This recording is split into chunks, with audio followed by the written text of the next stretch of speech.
This video contains news and analysis related to a recent terror attack in Kashmir. The content may include sensitive visuals and discussions that could be distressing to some viewers. Viewer discretion is advised. We strongly condemn all forms of violence and terrorism. The purpose of the content is solely to inform and create awareness based on verified reports. Pakistan একেবারে কোণঠাসা। এর আগে আমরা বলছিলাম পাকিস্তানের হাঁটু কাঁপছে, পাকিস্তানের বুক কাঁপছে, কিন্তু এখন পাকিস্তানের শীত দাঁড়াটাই ভেঙে দেওয়া হয়েছে। ঘরে বাইরে সব দিক থেকে কোণঠাসা পাকিস্তান, বলা যেতে পারে নাস্তা নাবুদ যাকে বলা হয় পাকিস্তানকে। সেই অবস্থায় রয়েছে পাকিস্তান এই মুহূর্তে। অনির্বাণের কাছে একবার চলে যাবো। অনির্বাণ, সবই তো শেষ হয়ে গেল, তাহলে পাকিস্তান আর কিসের জন্য অপেক্ষা করছে? দেখো সম্প্রতি এই মুহূর্তে পাকিস্তানের ভিতরে সব থেকে বেশি অপেক্ষা বোধহয় কতক্ষণে তাদের এই পাগলামি থামবে। কারণ যেটা পাকিস্তান শুরু করেছে তাকে এক কথায় আত্মহত্যা বলা যেতে পারে, এবং সেই আত্মহত্যা থেকে পাকিস্তান ফিরবে কিনা, ফিরতে পারবে কিনা, সেটা এখন ওই দেশের সাধারণ নাগরিকদের মধ্যে সব থেকে বড় প্রশ্ন। এবং যে কথা কিছুক্ষণ আগে বলেছি, পারভেজ মাফ করবে, পাকিস্তানের যে সেনাপ্রধান আসিম মুনির, তাকে এই মুহূর্তে খুঁজে পাওয়া যাচ্ছে না। তিনি কোথায় আছেন লোকেট করা যাচ্ছে না। একটা বিমান ওড়ার খবর আমরা দিয়েছি লাহোর থেকে কিছুক্ষণ আগে, যে বিমানটা কোথায় যাচ্ছে, একটা বাণিজ্যিক উড়ান, কেউ জানতে পারছেন। আর এরই মধ্যে পাকিস্তান সেনাবাহিনীর ভিতরে ক্ষমতা বদল, হাত বদল ক্ষমতার, অর্থাৎ কু, পাকিস্তান সেনাবাহিনীর ভিতরে কু বা অভ্যুত্থানের খবর শোনা যাচ্ছে। পাকিস্তান সেনাবাহিনীতে ক্ষমতা বদল হতে চলেছে। শাহরিয়ার শামসাদ মির্জা, তিনি সম্ভবত ক্ষমতা নিতে চলেছেন। পাকিস্তান যেভাবে জঙ্গিদের মদতদাতা, আশ্রয়দাতা, পাকিস্তানের মাটিতে দাঁড়িয়ে জঙ্গিরা ট্রেন্ড হয়, জৈশ-ই মোহাম্মদ, লস্কর-ই তৈবা, হিজবুলের মতো এরকম একের পর এক লঞ্চ প্যাড যেটা ভারত প্রত্যাঘাতে ধ্বংস করেছে। আর সেখানে তাদের একটা খুব ফেমাস বা পপুলার ওয়ার্ড ছিল ফিদায়ে হামলা। তো কোথাও কি এবার সেই ফিদায়েটাই বুমেরাং হয়ে গেল পাকিস্তানের নিজের জন্য? একেবারেই ফিদাই বলা যেতে পারে। এটা ফিদায়ে হামলা না, এটা ফিদায়ে অ্যাডভেঞ্চার, ফিদায়ে মিস অ্যাডভেঞ্চার, যার ফল পাকিস্তানকে ভুগতে হচ্ছে। পাকিস্তানের সাধারণ নাগরিকদেরকেও অবশ্যই কিছুটা হলেও অন্তত ভুগতে হচ্ছে। তার কারণ এই মুহূর্তে মিলিটারি ইনস্টলেশনসগুলোতে ভারত প্রত্যাঘাত করছে, এবং তাতে নিশ্চিতভাবে কিছু সাধারণ ক্ষয়ক্ষতি তো হচ্ছেই। সাধারণ মানুষের প্রাণের কথা বলছি না, কিন্তু পরিকাঠামোর ক্ষেত্রে, এবং তার ফল পাকিস্তানকে কতদিন ধরে ভুগতে হবে আমরা জানি না। তার কারণ এর আগে আমি আরেকবার স্মরণ করিয়ে দেবো, সম্প্রতি কিছুক্ষণ আগে তোমরা কথা বলছিলে প্রদীপের সঙ্গে, এবং প্রদীপ বলছিল আইএনএস বিক্রান্ত প্রসঙ্গে। এর আগে শেষবার আইএনএস বিক্রান্ত যখন মুভ করেছে আরব সাগরে, তখন পৃথিবীর মানচিত্রে একটা নতুন দেশের জন্ম হয়েছিল, তার নাম বাংলাদেশ। 1971 সাল, 7 দিন ধরে চলেছিল করাচি বন্দর। আমরা জানি না যদি আইএস বিক্রান্ত সত্যি মুভ করে থাকে, পাকিস্তান আগামীকাল সকালবেলা সূর্যোদয়ের পর দেশটাকে আর একই চেহারায় দেখতে পাবে তো?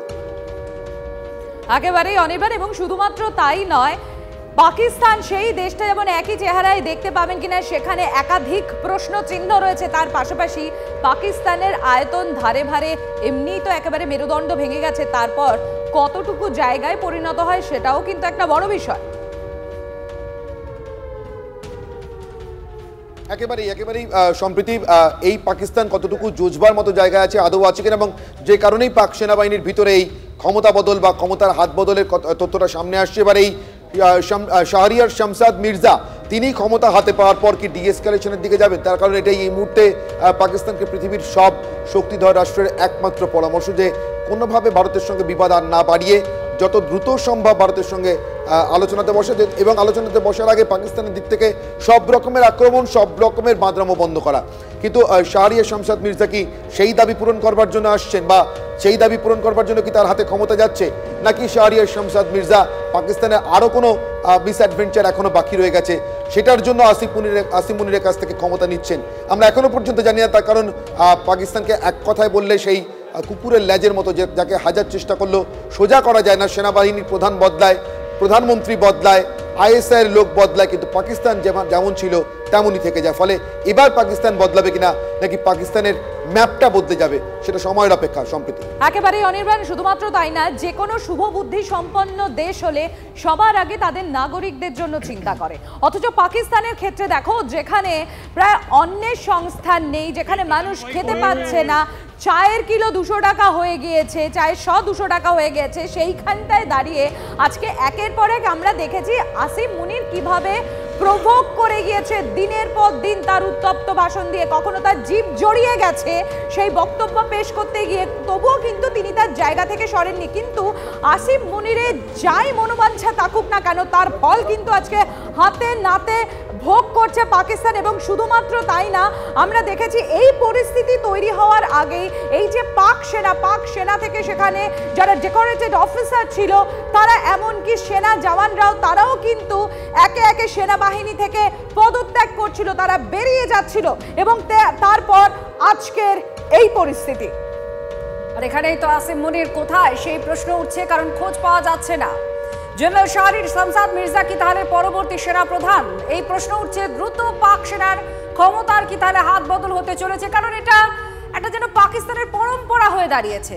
কোন সরকার, নির্বাচিত সরকার, তার 5 বছর সেই সম্পূর্ণ টার্নটা শেষও হয় না, তার আগেই একটা অস্থিরতা তৈরি হয়। সেই অস্থিরতা যেমন পাকিস্তানের ভেতরে, আর তার সঙ্গে সঙ্গে তারা জঙ্গিদের মদত দিয়ে এসেছে, প্রশিক্ষণ দিয়ে এসেছে, যে সমস্ত ফান্ড তাদের কাছে এসেছে বিভিন্নভাবে উন্নতির জন্য, সেই সমস্ত ফান্ড তারা জঙ্গি সংগঠনের প্রশিক্ষণে, জঙ্গি বানাতে ব্যবহার করেছে। আর এরপর বারবার সেই প্রশ্ন উঠেছে যে কেন এত অস্থির পাকিস্তান কেন নিজের দেশের জন্য ভাবে না? পাকিস্তান কেন বারবার তাদের এই সমস্ত যে সন্ত্রাসবাদী কার্যকলাপ সে তার মাধ্যমে ভারতকে বিদ্ধ করার চেষ্টা করে, কেন করে? এই প্রশ্ন বারবার উঠেছে। ভারত সমস্ত প্রমাণাদি নিয়ে আন্তর্জাতিক মহলের কাছে গেছে, আর তারপরেও পাকিস্তান তাদের এই অপচেষ্টা, তাদের এই কুচেষ্টা থামায়নি। আর তারই পরিণতি আজকের এই প্রত্যাঘাত। ভারত বারবার বলেছে তারা সংযত, নিয়ন্ত্রিত প্রত্যাঘাত করছে। তারা দায়িত্বশীল দেশ, তারা জানে ঠিক কোথায় আঘাত করতে হবে। সমস্ত জঙ্গি ঘাঁটি, সিঁদুর, অপারেশন সিঁদুর, যেখানে 9টি জঙ্গি ঘাঁটি মূলত লক্ষ্য ছিল, আর তথ্যের মাধ্যমে, প্রযুক্তির মাধ্যমে ভারত নিখুঁতভাবে সেই অপারেশন করেছে। কোনো সেনা ঘাঁটি অর্থাৎ সামরিক, অসামরিক কোনো জায়গায় আঘাত আনেনি ভারত। কিন্তু এবার ভারতে ঢুকে যখন আঘাত আনার চেষ্টা করে, তারপরেই পাল্টা প্রত্যাঘাত ভারতের। একেবারে পাল্টা প্রত্যাঘাত ভারতের। আর আমরা দেখেছি আত্রেই যে পুঞ্চে সেখানে 16 জন নিরীহ মানুষ, যারা সিভিলিয়ানস, তাদের প্রাণ গিয়েছে, তাদেরকে রীতিমতো খুন করা বা হত্যা করা হয়েছে। এবং পাকিস্তান দিনের পর দিন তারা সিজফায়ার ভায়োলেশন করে গিয়েছেন, এবং সেই সুযোগে ভারতীয় সেনাকে সেখানে এনগেজ করে কোথা থেকে জঙ্গি অনুপ্রবেশ করানো যায় তারও শত চেষ্টা করেছে। কিন্তু পাকিস্তানের সমস্ত ষড়যন্ত্র, সমস্ত কিছুর পর্দা ফাঁস করা হয়েছে। এবং ভারতের প্রত্যাঘাতের ফল এখন দেখতেই পাচ্ছে পাকিস্তান। প্রদীপ রয়েছেন আমাদের সঙ্গে। প্রদীপ, ভারতের প্রত্যাঘাত পাকিস্তানকে চতুর্দিক থেকে করা হচ্ছে। করাচি বন্দরে পাকিস্তানের ওপর অ্যাটাক শুরু হয়ে গেছে। বালুচরা গ্যাস পাইপলাইন উড়িয়ে দিয়েছে, এবং ভারত এখনও সীমান্ত ক্রস করেনি, স্থলবাহিনী এখনও সীমান্ত ক্রস করেনি।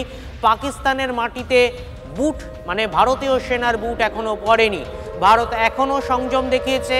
পাকিস্তানি সেনা ভারতীয় সেনাকে যুদ্ধে জড়াতে চেয়েছিল, ভারতীয় সেনা যুদ্ধে, ভারতীয় সামরিক বাহিনী স্পেসিফিক্যালি বললে যুদ্ধে জড়িয়েছে, পাকিস্তানকে তাড়া করে নিয়ে গেছে।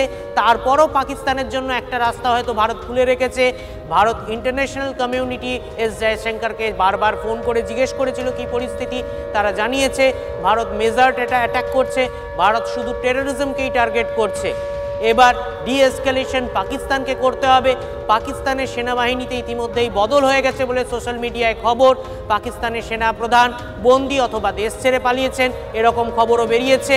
পাকিস্তানের প্রধানমন্ত্রী বাংকারে লুকিয়েছেন, এ খবরও পাওয়া গেছে। পাকিস্তান একটা বড়সড় গাজা স্ট্রিপের মতো চতুর্দিক দিয়ে অবরুদ্ধ হয়ে গেছে, এটা ট্যাকটিক্যালি বলা যায় এর দিয়ে। কিন্তু যুদ্ধ এখনও শেষ হয়নি, এটা যুদ্ধ অবশ্যই। যুদ্ধ ডিএসকেলেশন করলে পাকিস্তানকে গাজা স্ট্রিপ বানানোর কোনো ইচ্ছেই ভারতের নেই।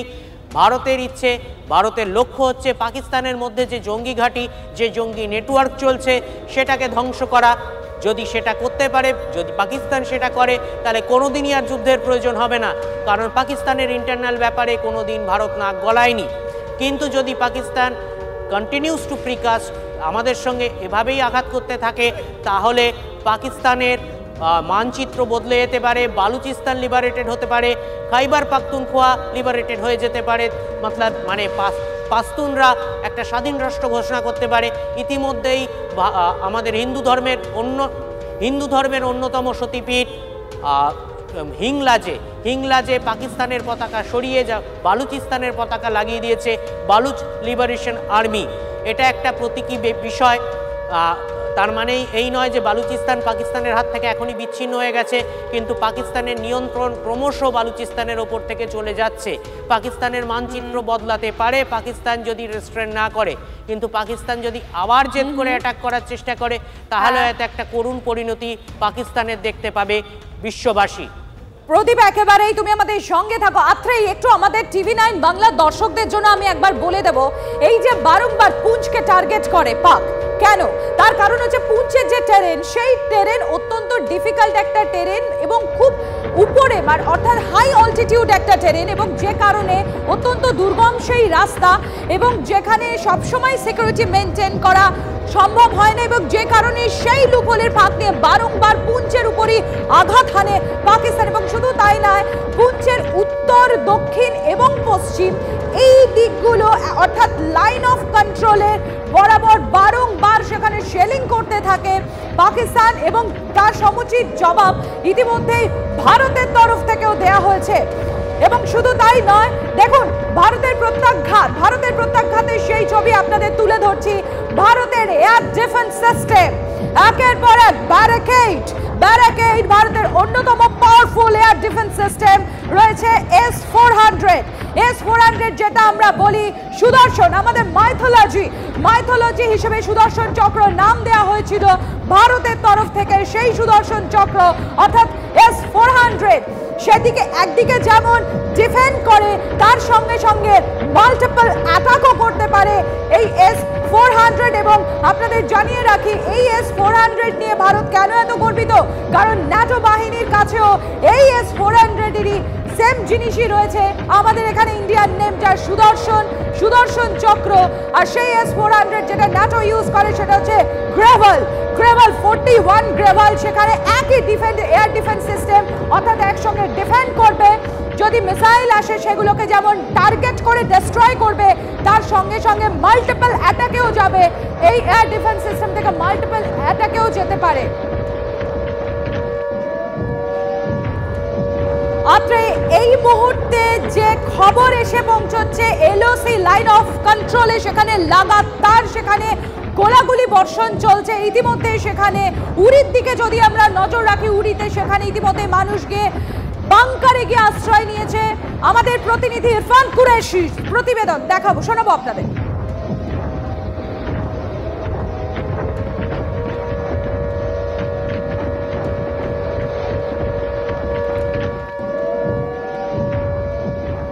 उड़ी सेक्टर में शेलिंग जो है वो हो रहा है, और हम यहाँ पर उड़ी सेक्टर को लगातार कवर कर रहे हैं। और आप देख सकते हैं जो यहाँ पर लोग मौजूद हैं वो अब शेलिंग की वजह से बाहर भाग रहे हैं अपने घरों से, और जो आसपास के यहाँ शॉपकीपर्स वगैरह है, और अंदर जो है अंडरग्राउंड जो यहाँ पर स्पेस है उसकी ओर जा रहे हैं।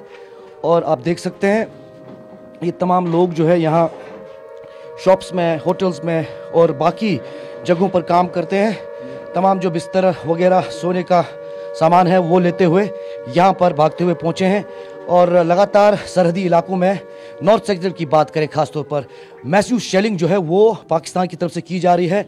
और इस मैसिव शेलिंग में टंगधार, करना, केरन और उड़ी सेक्टर कुपवाड़ा लगातार दहलते हुए दिख रहा है। तो आप डरे हुए तो नहीं है? नहीं डरे नहीं। हाँ, यहाँ आप सेफ महसूस कर रहे हैं ना बंकर में? यहाँ जी थोड़ा। तो लगातार कुछ दिन से शेलिंग हो रहा है भाई? आप बहुत पिछले कुछ दिनों से हो रहा था, बीच में रुक गया था। आज अभी मुझे घर से आया फोन, मेरे घर के आसपास पड़ रहे हैं गोले इससे बहुत। पाकिस्तान ने ड्रोन से और मिसाइल से अटैक करने की कोशिश की तो उसे नाकाम किया गया है, लेकिन स्थिति गंभीर है लाइन ऑफ कंट्रोल के इलाकों में। और यहाँ फिलहाल लोग जो है वो सेफ्टी की ओर भाग रहे हैं। हालांकि प्रशासन की तरफ से, सुरक्षा बलों की तरफ से भी इस इलाके में काफ़ी इवैक्यूएशन भी किया गया, जो कि खासतौर पर जीरो लाइन और रेड जोन इलाके के लोग थे। कैमरा पर्सन सैयद मुर्ता के साथ इरफान कुरैशी, TV9 भारतवर्ष, उड़ी लाइन ऑफ कंट्रोल।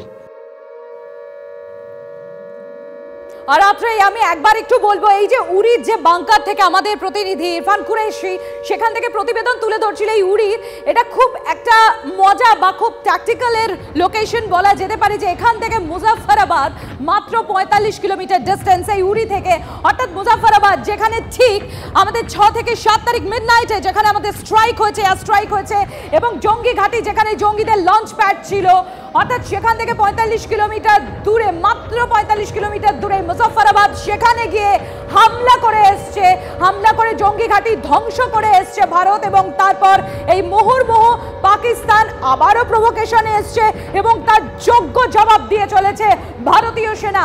আর সেই ছবি আমরা তুলে ধরছি, একদিকে যেমন এয়ার ডিফেন্স সিস্টেম বারংবার যেটা আমরা বলছি, এই মুহূর্তে ইন্ডিয়ান এয়ারফোর্সের কাছে যে 3টে দমদার বলা যেতে পারে এয়ার ডিফেন্স সিস্টেম রয়েছে, এবং তারই ধামাকা দেখছে পাকিস্তান।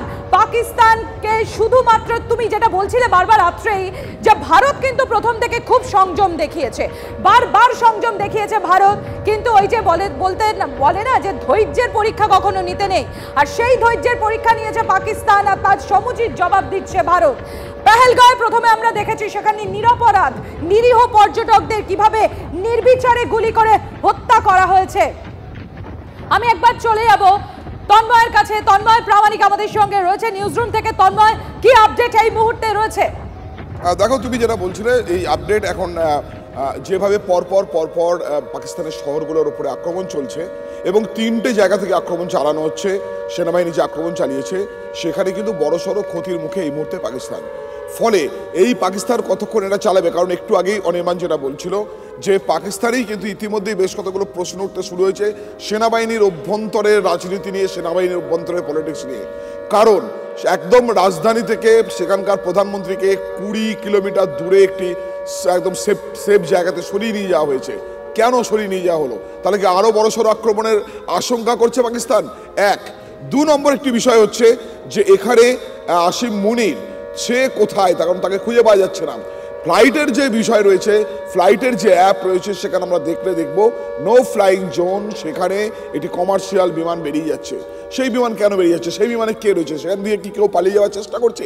এরকম নানান প্রশ্ন উঠে আসছে। 3 নম্বর বিষয় হলো সেখানে কি সেনাবাহিনীর ভিতরে কোনো হাত বদল হতে চলেছে? এরকম নানান বিষয় কিন্তু উঠে আসছে। পাশাপাশি লাগাতার আক্রমণ ভারতের পক্ষ থেকে, সেই লাগাতার আক্রমণ আকাশপথে ড্রোন দিয়ে, পাশাপাশি সেই যে পরপর বিভিন্ন সর্বদা আক্রমণ চলছে, তার পাশাপাশি বালুচিস্তান থেকে বালোচ লিবারেশন আর্মি, যেটা আমরা আজকে সকাল থেকেই বলছিলাম, বালোচ লিবারেশন আর্মি একটার পর একটা জেলা দখল করছে, বিভিন্ন জেলা দখল করছে। কোয়েট এই মুহূর্তে সম্পূর্ণ বিচ্ছিন্ন। কোয়েটের চারিপাশের অংশের নিয়ন্ত্রণ বিএলের হাতে, বালোচ লিবারেশন আর্মির হাতে চলে গিয়েছে। মাস্তুং যে জেলা, সেই জেলা তারা দখল করে নিয়েছে। পর একাধিক জেলা দখল করে কিন্তু বালোচ লিবারেশন আর্মি এখন পাকিস্তান সেনা ছাউনি, পাকিস্তান সেনার গাড়ি এবং তাদের যেখানে যেখানে বিভিন্ন চৌকি রয়েছে সেগুলোতে লাগাতার আক্রমণ শুরু করেছে সন্ধ্যের পর থেকেই। ফলে ঘরে বাইরে আক্রমণের মুখে পাকিস্তান। অর্থাৎ কতটা ভারতের এই যে প্রত্যাঘাত সামাল দেবে, যেটা আশঙ্কা করা হচ্ছে বা যেটা ভাবা হচ্ছে বা বলা হচ্ছে, পাকিস্তান আশঙ্কা করছে ভোর রাতে ভারতের দিক থেকে আরও জোরালো কোনো মিসাইল আক্রমণ হতে পারে। যেটা বলে রাখার দর্শকদের জন্য, এখনো পর্যন্ত পাকিস্তানের যে 7টি শহর হিসেব করে আমরা পাচ্ছি, যে 7টি শহর ইসলামাবাদ হোক, রাওয়ালপিন্ডি হোক, করাচি, সেই সমস্ত জায়গায় যে আক্রমণ হয়েছে সেগুলো কিন্তু নির্দিষ্ট টার্গেটের উপর, অর্থাৎ ড্রোন হানা করা হয়েছে, পাশাপাশি ছোট কিছু মিসাইল, বড় মিসাইল যেগুলো আমরা বুঝি ব্রহ্মোসের মতো মিসাইল, সেই মিসাইল কিন্তু 400 খানি মিসাইল এই মুহূর্তে পাকিস্তানের বিভিন্ন লক্ষ্যবস্তুর দিকে টার্গেট করে একদম জিপিএস সিস্টেম দিয়ে যেটা চলে, লেজার সিস্টেমে যেটা চলে, সেই 400টি মিসাইল কিন্তু এই মুহূর্তে পাকিস্তানের বিভিন্ন শহরের দিকে তাক করে রয়েছে। কেন সেগুলো এখনো পর্যন্ত ভারত অ্যাক্টিভেট করেনি? তার একটাই কারণ, ভারত প্রথম থেকে বলে আসছে কোনো সাধারণ মানুষের মৃত্যু হোক সেটা ভারত চায় না। ভারত চায় জঙ্গিবাদ নিকেশ হোক, জঙ্গি নিকেশ হোক, আর জঙ্গিদের যারা মদত দেয় তারা নিকেশ হোক, জঙ্গিদের যে ইনফ্রাস্ট্রাকচার সেটা নষ্ট হোক, জঙ্গি নির্মূল হয়ে যাক, মানুষ মারার যে জঙ্গিরা রয়েছে তারা যেন নির্মূল হয়ে যায়। কিন্তু পাকিস্তান এবার বারবার প্রভোগ করছে, একদম সিভিলিয়ানদের উপর আক্রমণ করে। আমরা দেখেছি পুঞ্চ থেকে আমাদের সাংবাদিক জ্যোতির্ময় যে এখানে এখন রাজৌরিতে রয়েছে, সেই রাজৌরির আকাশেও কিন্তু এই মুহূর্তে নানান ড্রোন হামলা এবং এখানকার যে এয়ার ডিফেন্স রয়েছে সেটা দিয়ে সেই ড্রোনগুলোকে নিশ্চিহ্ন করে দেওয়া হচ্ছে। একটা F-16 নামানো হয়েছে।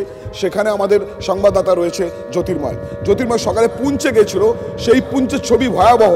সাধারণ মানুষের উপর, গ্রামের উপর, সাধারণ মানুষের উপর আক্রমণ করেছিল পাকিস্তানি সেনারা বা পাকিস্তানি মোটর। আমি ঠিক একটু আগে এই কথাটাই বলছিলাম যে এই পুঞ্চকে বারবার টার্গেট করেছে কিন্তু পাকিস্তান প্রথম থেকে। তার অন্যতম প্রধান কারণ হচ্ছে পুঞ্চের টেরেন, অত্যন্ত হাই অল্টিটিউডে এই পুঞ্চ, এবং শুধুমাত্র তাই না, দুর্গম জায়গা, যে কারণে এই দুর্গম জায়গা, এই যে লোকেশন, এই যে তার যে জিওগ্রাফিক্যাল যে পজিশন, তার বরাবর একটা ফায়দা তোলার চেষ্টা করেছে পাকিস্তান। কারণের উত্তর, পশ্চিম এবং দক্ষিণ দিক আমরা যদি দেখি এই পুঞ্চ সেক্টরটার, তাহলে সেটা এলওসির অত্যন্ত কাছে, কারণ ইটসেলফ এই পুঞ্চ ডিস্ট্রিক্টটাই তো এই লাইন অফ কন্ট্রোলের কাছে। এবং এই জায়গা থেকে আমরা বারংবার, তুমিও যেটা উল্লেখ করছিলে, যে সিভিলিয়ানস যারা রয়েছে তাদের উপর হামলা করা, বারবার তাদেরকে বলা হয় যে বেছে বেছে খুন করা, ঠিক এটাই পাকিস্তানের নেচার এবং সেটাই পাকিস্তান করেছে। এবং শুধু তাই না, এই যে তুমি একটু আগে তন্ময় ড্রোন হামলার কথা বলছিলে, এই যে ড্রোন, কামিকাজে ড্রোন, মানে সুইসাইডাল ড্রোন আমরা দেখেছি। শুধু আমাদের এই একটা ড্রোনের যে খেল, সেটাতেই তো কুপকাত হয়ে গিয়েছে পাকিস্তান। তন্ময়, একেবারেই এখানেই কিন্তু একটা জিনিস মাথায় রেখে দিতে হবে আমাদের, যে ভারত যেটা বারবার বলছে সাধারণ মানুষের যাতে ক্ষতি না হয়, কিন্তু সেই আবেদনে সাড়া মেলেনি। যে কারণে ভারত গোটা বিশ্বকে একথা দেখাতে চেয়েছে সিভিলিয়ানদের ওপর পাকিস্তান আর্মি কিভাবে আক্রমণ করেছে, কিভাবে বিভিন্ন গ্রামে বিভিন্ন মানুষদের শেলিং করে মারা হয়েছে বা সেই আক্রমণের লক্ষ্যবস্তু করা হয়েছে। একটু আগে আমরা যেটা সন্ধ্যা থেকে বলছিলাম, যে যেভাবে 8টি মিসাইল হানা হয়েছিল, সেটা জলন্ধর, রয়েছে পাঞ্জাবের বিভিন্ন শহর রয়েছে, রাজস্থান, পাঞ্জাব এবং কাশ্মীর, এই 3টে রাজ্যের একাধিক শহর, প্রায় 15টি শহর, সেগুলোকে টার্গেট করে মিসাইল আনা হয়েছে।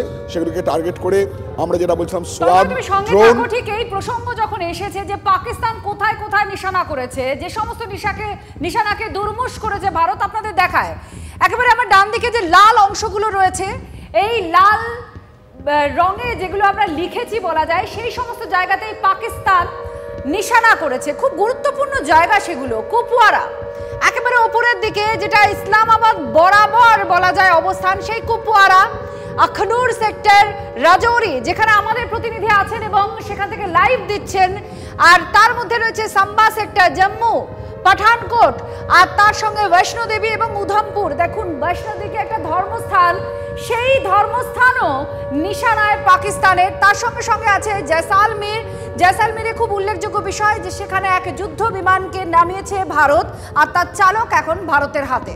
ঠিক এই জায়গা আমি আরেকটু এডিশন করতে চাইবো। এখানে এই যে কুপওয়ারার খুব কাছেই হচ্ছে চকিবাল, যেখানে মিসাইল হারা হয়েছে, এবং সেই ছবিও আমরা দেখেছি, আমরা তুলে ধরেছি। অর্থাৎ পাকিস্তান ঠিক কিভাবে বেছে বেছে জায়গাকে টার্গেট করেছে, এবং কোনো সেনা ঘাঁটির সঙ্গে, ভারতীয় সেনার সঙ্গে তো তারা পেরিয়ে উঠতে পারেনি কোনোদিন। পেহেলগাঁও থেকে শুরু করে এই পুঞ্চ কিংবা রাজৌরি কিংবা কুপওয়ারা, এই কুপওয়ারাকে বলা হয় যে জঙ্গিদের রীতিমতো আতুর ঘর। যত এই ধ্বংসলীলার সঙ্গে যুক্ত যে সমস্ত জঙ্গিরা, তাদেরকে যদি খোঁজা যায়, ঠিক এখান থেকেই তাদের উৎপত্তি হয়েছে। অর্থাৎ অরিজিনটা তাদের এই কুপওয়ারা এই জেলাটা থেকেই হয়েছে, এবং সেখানটায় টার্গেট করা হয়েছে মিসাইল। যদিও সেই মিসাইল একেবারেই কাজ করেনি। প্রতিটা অ্যাটাককে, পাকিস্তানের প্রতিটা অ্যাটাককে ভারত খুব ভালো করে ডিফেন্ড করেছে। শুধু তাই না, তারপর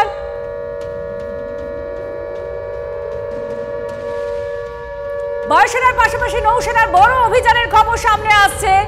নৌসেনার এবার বড় অভিযান। দেখুন, করাচি বন্দর, যখন এই সব বন্দর শহরের উপরে অভিযান করেছে এবার বায়ুসেনার পাশাপাশি এবার নৌসেনার অভিযান পাকিস্তানের দিকে এগোচ্ছে। 26টা যুদ্ধ জাহাজ এবার পাকিস্তানের দিকে এগোচ্ছে। নৌসেনার এই বড় অভিযান, এই মুহূর্তে বড় আপডেট আসছে। 26টি যুদ্ধ জাহাজ এবার এগোচ্ছে পাকিস্তানের দিকে।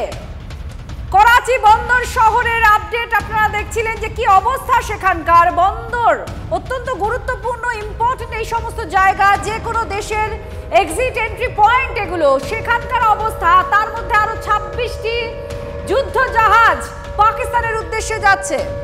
আমি একবার তন্ময়ের কাছে চলে যাবো। তন্ময়, যখন এই ইন্ডিয়ান নেভি এবার ইতিমধ্যে তারাও পার্টিসিপেট করা শুরু করেছে, 26টা যুদ্ধ জাহাজ এগোচ্ছে, এই জায়গাটায় যেটা বলা হয় যে যাদের এই যে জলভাগ শক্তিশালী যুদ্ধ যায় তাদের জাস্ট হাতের মুঠোয়, সেদিকেই কি তাহলে এগোচ্ছি আমরা? দেখো সেদিকে কারণ হচ্ছে খুব জানতে হবে যে করাচি একটি বন্দর শহর, সেই জায়গাতে একদম পুরো পাকিস্তানের যে সমুদ্র লাগোয়ার যে অংশ রয়েছে, এতগুলি নৌবহর যদি সেখানে পৌঁছায়, নৌবহরের যে ক্ষমতা রয়েছে, ভারতের নৌবহরের যে ক্ষমতা রয়েছে, তিনটে জিনিস মাথায় রাখতে হবে। নৌবহরের মধ্যে নৌবাহিনীর সঙ্গে কিন্তু অ্যান্টি সাবমেরিন মিসাইল থাকে, অর্থাৎ জলের ভিতর দিয়ে যদি কেউ আক্রমণ করার চেষ্টা করে সাবমেরিন দিয়ে, সেই আক্রমণ প্রতিহত করবে। প্লাস সাবমেরিন থাকছে, উপরে পাঠাতনে ফ্লাইট থাকছে, বোমারু বিমান থাকছে, পাশাপাশি সেলিংয়ের জন্য অর্থাৎ মিসাইল ছোড়ার ব্যবস্থা থাকছে। অর্থাৎ একটি নৌবহর থেকে যে পরিমাণ আক্রমণ একই সঙ্গে সবচেয়ে কম সময়ের মধ্যে আক্রমণ সারাতে পারবে, সেটা কিন্তু একটি দেশের পক্ষে সামলানোটা অত্যন্ত কঠিন। পাকিস্তানেরও নৌবহর আছে, কিন্তু মুশকিল হচ্ছে পাকিস্তানের যে সেই নৌবহরকে কাজে লাগিয়ে তারা যতটা না ক্ষতি করবে, এখন সামলাতে হবে তাদের এই আক্রমণ। ভারতের 26টি নৌবহর, তার মধ্যে বেশ কয়েকটি অতি বড় যুদ্ধজাহাজ যা গোটা পৃথিবীর কাছে সুবিধা আদায় করে নিয়েছে, সেই যুদ্ধজাহাজ কিন্তু এই মুহূর্তে আরব সাগরে এবং পাকিস্তানের দিকে এগোচ্ছে। সব মিলিয়ে বড়সড় আক্রমণের মুখে পাকিস্তানের অস্তিত্ব সংকটে পড়ে যাবে। এরপর পাকিস্তানের সাধারণ মানুষের মৃত্যু ঘটার সময়ের অপেক্ষা ধ্বংসস্তূপে পরিণত হতে পারে। সব মিলিয়ে একদিকে এয়ার স্ট্রাইক চলছে, ড্রোন হামলা চলছে, মিসাইল হামলা চলছে, নৌবহর রয়েছে। আবারও বলছি, এগুলোর বাইরে কিন্তু এখনো পর্যন্ত প্রায় 400টি মিসাইল, যেগুলি অত্যন্ত ক্ষমতাশালী, এক একটি বড় শহরের একটি বড় অংশকে শেষ করে দিতে পারে, সেই মিসাইল কিন্তু এখনো ভারত ব্যবহার করেনি। সেগুলো এখনো একেবারে বলা চলে অ্যাক্টিভ মোডে পাকিস্তানের নির্দিষ্ট টার্গেটের দিকে। এবং তন্ময়, ইন্ডিয়ান নেভির কাছে আরো দুটো রয়েছে কবচ আর মরিচ রয়েছে। অ্যান্টি মিসাইল সিস্টেম কবচ যেমন রয়েছে, তার পাশাপাশি মরিচও রয়েছে, অ্যাডভান্স টর্পেডো ডিফেন্স সিস্টেমও, এবং সেই সমস্ত ডিফেন্স সিস্টেম সহ এই 26টা যুদ্ধজাহাজ ইতিমধ্যেই কিন্তু তারা আসরে নেমে পড়েছে। একেবারেই এগুলোতে যেটা রয়েছে সেটা হচ্ছে, যদি শত্রুপক্ষ কোনো রকম কোনো মিসাইল আনা বা কোনো ফ্লাইট অর্থাৎ যুদ্ধজাহাজ দিয়ে আক্রমণ করার চেষ্টা করে, এই নৌবহরের সেই সিস্টেম রয়েছে, সেটাকে বলা চলে একদম মানে এয়ারে যে ডিফেন্সের আমাদের প্রয়োজন হয়, অর্থাৎ আকাশে সুরক্ষার যে প্রয়োজন হয়, সেই সিস্টেম কিন্তু এই প্রত্যেকটি নৌবহরে রয়েছে ভারতের নৌবহরে। 1, 2 পাল্টা মিসাইল ছোড়ার যে ক্ষমতা, সেটাও বহুগুণে বাড়ানো হয়েছে ভারতীয় নৌবহরে। ফলে একদিকে আক্রমণ আটকে আক্রমণে যাওয়া, এর সবচেয়ে প্রকৃষ্ট এবং বলা চলে সাপোর্টিং সিস্টেম রয়েছে এই নৌবহরগুলোতে। ফলে একদিকে পাকিস্তানের আক্রমণ আটকানো, পাকিস্তানের নৌবাহিনীর আক্রমণ আটকানো, পাকিস্তানের স্থলবাহিনীর আক্রমণ আটকানো, পাকিস্তানের মিসাইল কিংবা যুদ্ধ বিমানের আক্রমণকে আটকানো, পাশাপাশি স্থলে, অন্তরিক্ষে এবং জলে একসঙ্গে আক্রমণ চালানো, এই ক্ষমতা সম্পন্ন এই যুদ্ধজাহাজ। ফলে সব মিলিয়ে পাকিস্তানকে কিন্তু চারিপাশ থেকে ঘিরে ফেলছে ভারত। এবং যে জিনিস শুরু হয়েছে, যে প্রত্যাঘাত, বলা চলে পাকিস্তান সন্ধ্যের পর আক্রমণ করার পরই কিন্তু ভারত এবার ক্ষমতা দেখাতে শুরু করেছে। আবারও বলছি, স্ট্র্যাটেজিক্যালি যে ক্ষমতা ভারত দেখাচ্ছে সেটা কিন্তু খুবই কম। ফলে সবচেয়ে বড় আকারের মিসাইল হানা যদি হয়, তাহলে ক্ষয়ক্ষতি কতটা বিপুল হবে সেটা ভাবলে কিন্তু গায়ে কাটা দিচ্ছে।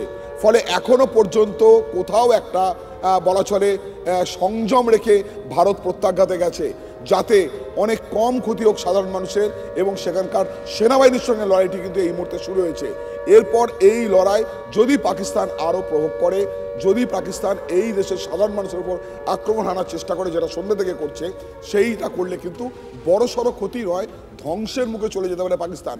আর তোমাকে যেটা একটু আগে বলছিলাম, বালুচিস্তান শুধু সেখানটায় নয়, পাশাপাশি এই দেশের অভ্যন্তরে আরও কিন্তু বিভিন্ন বিদ্রোহী গোষ্ঠী রয়েছে। তারাও যেটুকু খবর আসছে, তারাও নিজেদের জায়গা অনুযায়ী সেই আক্রমণ শুরু করেছে পাক বাহিনীর ওপর। ঘরে মেরুদণ্ডটাই ভেঙে গিয়েছে পাকিস্তানের। তো পাকিস্তানের যখন মেরুদণ্ড ভেঙে গিয়েছে, তাহলে আর কি তারা আক্রমণের জায়গায় আছে? মানে এতটা খ্যাপামি কি তারা আবারও দেখাতে চলেছে? তারা যেটা করছে সেটাকে তুমি কি বলবে? সেই দেশের মানুষ ঠিক করে খেতে পায় না, প্রতিটি জিনিসের দাম আকাশ ছোঁয়া, বিভিন্ন প্রদেশে গন্ডগোল। সেটা তুমি পশ্চিম পাঞ্জাব বলো, সেখানে সাধারণ মানুষের সরকারের বিরুদ্ধে বিদ্রোহ, সাধারণ মানুষের জিনিসপত্রের দামের জন্য সরকারের বিরুদ্ধে বিদ্রোহ। অন্যদিকে সেনাবাহিনীর মধ্যে দুটি ভাগ, একটি ভাগ ভারতের সঙ্গে লড়াই চায়, আরেকটি ভাগ ভারতের সঙ্গে এই মুহূর্তে লড়াই চায় না দেশের নিরাপত্তার স্বার্থে। রাজনৈতিক নেতা যারা রয়েছেন তারা পাকিস্তানের আর্মির হাতের পুতুল। অন্যদিকে বিভিন্ন রকম ভাগ রয়েছে, পাখতুন অঞ্চল যেটা রয়েছে সেখানে নানান উপজাতি, তাদের বিদ্রোহ গোষ্ঠী, তাদের নিজস্ব সেনাবাহিনী, তারা বিভিন্ন জায়গা থেকে টাকা সংগ্রহ করে, অস্ত্র সংগ্রহ করে মাঝে মধ্যেই এলাকা দখল করে, পাকিস্তান সৈন্যদের উপর আক্রমণ করে। আর বালুচ লিবারেশন আর্মি দীর্ঘদিন ধরে মুক্তির জন্য যুদ্ধ চালিয়ে যাচ্ছে, বালুচিস্তানকে আলাদা দেশ হিসেবে তারা গড়ে তুলতে চায়। সেখানেও পাকিস্তানের সঙ্গে গণ্ডগোল। তোমাকে যেটা বলছিলাম, কোয়েট শহর অনেকটা বলা চলে বেশ কয়েকদিন ধরেই কিন্তু অবরুদ্ধ হয়ে রয়েছে। সেখানকার যে জাতীয় সড়ক রয়েছে সেটিকে অবরুদ্ধ করে রেখেছে বিএলএ। পাশাপাশি গতকাল এবং আজ লাগাতার পাকিস্তান আর্মির গাড়ির ওপরে, পাকিস্তান আর্মির চৌকিতে, পাকিস্তান আর্মির সেনা ব্যারাকে তারা বারবার আক্রমণ করছে। বেশ কিছু জনের মৃত্যু হয়েছে। পাকিস্তান সেনাবাহিনীর তরফেই স্বীকার করা হয়েছে যে বিএলএর হাতে, বালুচ লিবারেশন আর্মির হাতে গতকাল এবং আজ দুদিন মিলিয়ে তাদের প্রায় 18 জন সেনা মারা গিয়েছে। যদিও বালুচ লিবারেশন আর্মি জানিয়েছে তারা অন্তত 50-এর বেশি পাকিস্তানি সেনাকে খুন করেছে বা হত্যা করেছে বা তাদেরকে নিকেশ করেছে। ফলে একদিকে বালুচ লিবারেশন আর্মির যে চাপ, সাঁড়াশি চাপ, তারা কিন্তু ক্রমশ এগোচ্ছে, অর্থাৎ বালুচিস্তানের যে উত্তর অংশ রয়েছে সেই উত্তর অংশ দিয়ে তারা কিন্তু এগোচ্ছে। আর অন্যদিকে ভারত সে কিন্তু যে প্রত্যাঘাত করছে সেই প্রত্যাঘাত সামলানোর ক্ষমতা ইতিমধ্যেই হারাতে বসেছে। কারণ সবচেয়ে গুরুত্বপূর্ণ যেটা, যে সমস্ত শহরগুলো রয়েছে, লাহোর বলো, রাওয়ালপিন্ডি বলো, ইসলামাবাদ, করাচি, সেগুলোর যে এয়ার ডিফেন্স সিস্টেম ছিল সেই এয়ার ডিফেন্স সিস্টেমকে কিন্তু প্রায় বেশিরভাগ ক্ষেত্রে অকেজো করে দিয়েছে ভারতের নির্দিষ্ট ড্রোন হামলা। ফলে সব মিলিয়ে পাকিস্তানের আকাশে যদি ভারতের যুদ্ধ বিমান ঢোকে সেটাকে তারা ট্র্যাক করতে পারবে না, সেই ক্ষমতাও হারিয়ে ফেলেছে। ফলে স্ম্যাশ করে দেওয়া বা ধ্বংস করে দেওয়া, যেটা অনেকেই বলছেন যে সময়ের অপেক্ষা, সেটা কিন্তু ভারত এখনো করছে না। ভারত এখন যেটা করছে শুধু বুঝিয়ে দিচ্ছে তোমার সিস্টেমকে আমি ডাউন করে দিচ্ছি, তোমার যে এয়ার ডিফেন্স সিস্টেম ছিল সেটাকে আমি অকেজো করে দিলাম, অর্থাৎ এবার আমি যখন যখন তুমি এয়ার ডিফেন্স সিস্টেমের কথা তুললে তখন সত্যি হাসি এসে যাচ্ছে। কারণ J-17 এবং F-16 এটা তো ভারতের এগেইনস্টে ব্যবহার করা তো পারমিশনই ছিল না, আন্তর্জাতিক মহলে নিষেধাজ্ঞা ছিল, কিন্তু সেটা ভেঙে তারা ব্যবহার করেছে। কিন্তু সেখানেও চরম বেইজ্জতির সম্মুখীন তাদেরকে হতে হয়েছে, মানে রীতিমতো যাকে বলে নাস্তা নাবুদ হওয়া সেটা হয়েছে। তাহলে এরপর আন্তর্জাতিক মহলের কাছে আর কি মুখ নিয়ে যাবে পাকিস্তান? আরে মুখই তো নেই পাকিস্তানের, মুখ নিয়ে যাওয়া তো দূরের কথা। কোথায় ছিল লাদেন কোথায় ছিল, কোথায় আশ্রয় নিয়েছিল গোটা পৃথিবী জেনে গেছে। কিভাবে তাকে নিকেশ করেছিল আমেরিকা সেটাও গোটা পৃথিবী জানে। সেই গল্পটি সিনেমা হয়েছে। এই পাকিস্তানের বিভিন্ন অংশে জঙ্গিরা রয়েছে, এই পাকিস্তানের বিভিন্ন অংশে জঙ্গি ট্রেনিং সেন্টার রয়েছে। তুমি কি দেখলে কালকে? ভারত যখন গত পরশু দুদিন আগে যখন হামলা করেছিল 9টা জায়গাতে, প্রত্যাঘাত করেছিল 9টা জায়গাতে, জঙ্গিদের বিভিন্ন জায়গা টার্গেট করেছিল। একটি সাধারণ মানুষের বাড়ি কিংবা কোনো রকম পাকিস্তান আর্মির কোনো রকম ইনফ্রাস্ট্রাকচার, তাদের সেনা ব্যারাক হোক, তাদের সেনাবাহিনীর কোনো জায়গা হোক, তাদের এয়ারবেস হোক, কোথাও কিন্তু কিচ্ছু টাচ করেনি। ভারত পার্টিকুলার 9টা জায়গাতে হামলা করেছিল, একদম টার্গেটে হামলা করেছিল। অর্থাৎ কোনো একটি বিল্ডিং, কোনো একটি বাড়ি, কোনো একটি মসজিদ যেখানে আশ্রয় নিয়ে রয়েছে জঙ্গিরা, যেখানে জঙ্গি ট্রেনিং ক্যাম্প রয়েছে, সেই পার্টিকুলার জায়গাগুলোতে হামলা করেছিল। এবং সেই হামলা করে যখন সেই সমস্ত জঙ্গির নামও প্রকাশ আসছিল যে কারা কারা মারা গেছে সেই হামলাতে, মাসুদ আজহার বলেছিল যে আমার আর বেঁচে থেকে কোনো লাভ নেই, আমার সবাই মারা গেল বাড়ির, সন্তান থেকে শুরু করে মাটা সকলেই। সেই জায়গায় দাঁড়িয়ে কিন্তু এটা প্রমাণ হয়েছে যে জঙ্গিদের সেই দেহ অ্যাম্বুলেন্সে করে নিয়ে যাচ্ছে, আর্মি স্যালুট করছে। তারপর সেই দেহ যখন কফিন বন্দি করা হলো, সেই কফিনের ওপরে পাকিস্তানের পতাকা লাগানো হলো, অর্থাৎ শহীদের মর্যাদা দেওয়া হচ্ছে। তারপর তাদেরকে কাঁধে করে কারা নিয়ে যাচ্ছেন? পাকিস্তান আর্মি সেই সমস্ত কফিনকে নিয়ে যাচ্ছে, তারপর তার শেষকৃত্য সম্পন্ন করা হচ্ছে। তাহলে এটা তো স্পষ্ট যে জঙ্গিদেরকে শুধু লালন পালন করা না, জঙ্গিদেরকে অস্ত্র প্রশিক্ষণ দেওয়া না, জঙ্গিদেরকে শুধু আশ্রয় দেওয়া না, জঙ্গি মারা গেলে তাদেরকে বীরের মর্যাদা দেওয়া, শহীদের মর্যাদা দেওয়া। তাহলে সেই দেশ জঙ্গিদের লালন পালন করে, জঙ্গিদের চাষ হয় এবং সেই জঙ্গি বিভিন্ন জায়গায় সাপ্লাই দেওয়া হয়, এটা তো গোটা পৃথিবী জানে।